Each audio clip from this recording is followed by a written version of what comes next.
सभी को नमस्कार। दोस्तों, आप में से बहुत सारे एस्पिरेंट ऐसा कमेंट करते हैं कि सर यूपीएससी सिविल सर्विसेज में कितने अटेम्प्ट होते हैं और अटेम्प्ट कब काउंट किया जाता है, एग्ज़ाम में बैठने से या फॉर्म भरने से। तो आज के इस वीडियो में आपके बहुत सारे क्वेश्चन का आपको जवाब मिलने वाला है और ये पीडीएफ फाइल हाल ही में यूपीएससी ने जारी की है अपनी ऑफिशियल वेबसाइट पे, तो इस पर हम भरोसा कर सकते हैं। वीडियो में आगे बढ़ने से आप लोगों से रिक्वेस्ट है कि आप इस चैनल पे नए हो तो चैनल को सब्सक्राइब करना और वीडियो आपको पसंद आए तो इसको लाइक शेयर ज़रूर करना।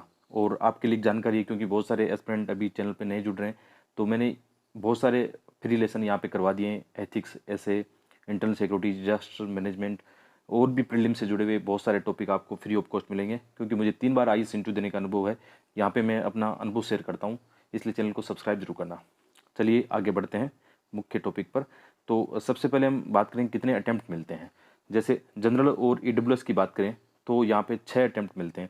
इसके अलावा SC/ST एस्पिरेंट को अनलिमिटेड अटैम्प्ट मिलते हैं, यानी 21 साल से लेकर लगभग एज आप मान के चलो 37 वर्ष तक होती है SC/ST में। और जनरल की एज होती है 32 साल तक। 32 साल तक वो 6 अटैम्प्ट अपने ले सकते हैं, 21 से लेकर 32 के बीच में।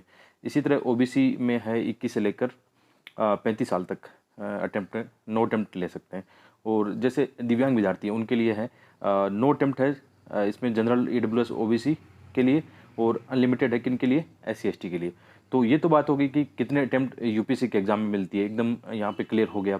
बहुत बार यूपीसी का जो नोटिफिकेशन आता है उसमें सेम बात लिखी होती है, और वैसे सभी एस्पिरेंट को ये बात पता होनी चाहिए, ठीक है। लेकिन अब एक बड़ा क्वेश्चन हमेशा देखने को मिलता है कि एग्जाम में जो अटैम्प्ट है काउंट कब होता है, क्या एग्जाम में बैठने से या केवल फॉर्म भरने से।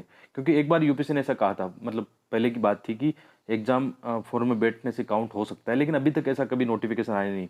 ऐसे बहुत सारे एस्पिरेंट इसमें गलत फहमी पाल लेते हैं कि एग्जाम फॉर्म भरने से उनका अटेम्प्ट काउंट होगा। तो ऐसा नहीं होता है, बिल्कुल ऐसा नहीं होता है, आप चिंता मत करना इसकी। कब अटेम्प्ट काउंट होगा तो यहाँ पे हम देखेंगे कि how an attempt is counted, मतलब यूपीसी में कब आपका एक अटेम्प्ट गिना जाएगा। तो इसमें यह है कि आप यदि प्रीलिम्स एग्जाम में बैठते हो, जैसे प्रीलिम्स एग्जाम में 2 पेपर होते हैं, जीएस फर्स्ट का होता है एक तो, और सेकंड पेपर सीसेट का होता है।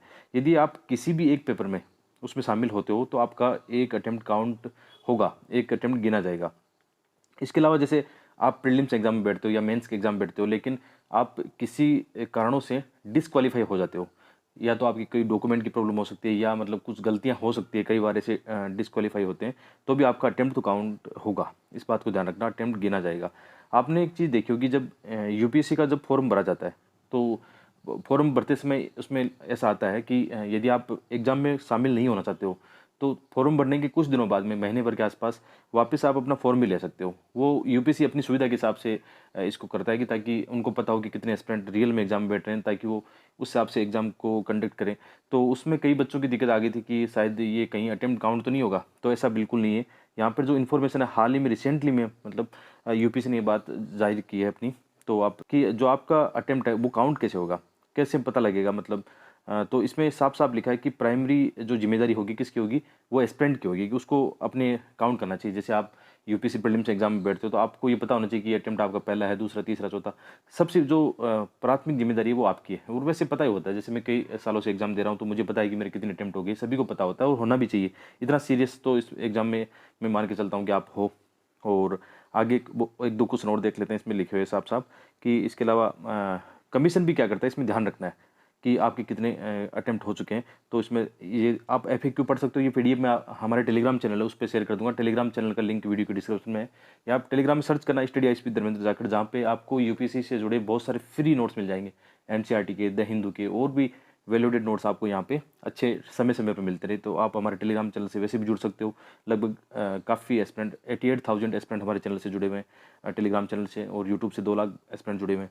तो आप भी जुड़ सकते हो, फ़ायदा उठा सकते हो। तो यहाँ पे लिखा हुआ है कि इसमें प्रोसीजर क्या होगा, कमीशन क्या मतलब प्रोसीजर अपनाएगा, कि मतलब कितने अटेम्प्ट हो गए, या इसमें लिखा हुआ है कि जैसे जो भी डाटाबेस होता है, जैसे आप प्रीलिम्स का फॉर्म भरते हो या आप मेंस के एग्जाम देते हो, तो वहाँ से आपको क्या होता है, आपका एक डाटाबेस बनता है। The number of attempt available by candidate in service civil service exam is checked verified from available data record. मतलब बहुत सारे एस्पिरेंट ऐसा सोचते हैं कई बार कि अटेम्प्ट पूरे हो गए फिर मैं भर सकता हूँ, यूपीसी को क्या पता चलेगा।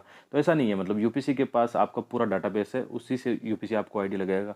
आप में से जो एस्पिरेंट कंफ्यूज हो जाते हैं, मतलब या कंफ्यूज कर जाते हैं इन चीज़ों को लेकर कि मेरे कितने अटेम्प्ट हो गए, मतलब विशेषकर ऐसे एस्पिरेंट के साथ ज़्यादा होता है जिनके अटेम्प्ट काफ़ी हो जाते हैं, और जैसे 9 अटेम्प्ट, 8 अटेम्प्ट या कई अटेम्प्ट हो जाते हैं, तो उनके साथ दिक्कत आती है कि कितने अटेम्प्ट मैंने भर दिए हैं। तो वो क्या कर सकता है, आरटीए के थ्रू जानकारी ले सकता है, यूपीसी आपको ऐसी जानकारी दे सकता है। आप यूपीसी में जो हेल्पलाइन नंबर होते हैं उन पे आप जानकारी ले सकते हो।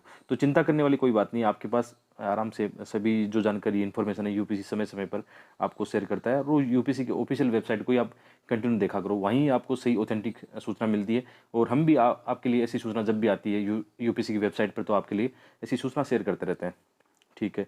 इसके अलावा एक और इसमें एफएक्यू में लिखा हुआ है कि यदि आप ऐसी गलती करते हो कि आपके अटेम्प्ट पूरे हो गए या कोई अटेम्प्ट के दौरान आप ऐसी कोई सूचना, गलत सूचना छुपाते हो, तो आपके लिए इसमें दंड की व्यवस्था भी यूपीसी ने की है। जो भी उनके रूल और रेगुलेशन है उसके हिसाब से यहाँ लिखे हुए, ये इतना इंपॉर्टेंट हमारे लिए नहीं है। ठीक है, इसमें ज़्यादा जाने की आवश्यकता नहीं। बाकी आप पीडीएफ पढ़ सकते हो, मैं हिंदी और इंग्लिश दोनों पीडीएफ जो है अपने टेलीग्राम चैनल पे शेयर कर दूंगा। तो आशा करता हूँ ये वीडियो आपके काम आएगा। जो भी इन्फॉर्मेशन यहाँ मिली है निश्चित रूप से आपके काम आएगी, क्योंकि बहुत सारे एस्पिरेंट इसमें कन्फ्यूज रहते हैं कि अटेम्प्ट कम काउंट होगा या नहीं होता है, तो आपको यहाँ ज़रूर सूचना मिली होगी। इसके अलावा वीडियो के बीच में हमने सुपर कोचिंग की बात की थी, उसका लिंक वीडियो के डिस्क्रिप्शन में एक बार जरूर चेक करना। बहुत बहुत धन्यवाद।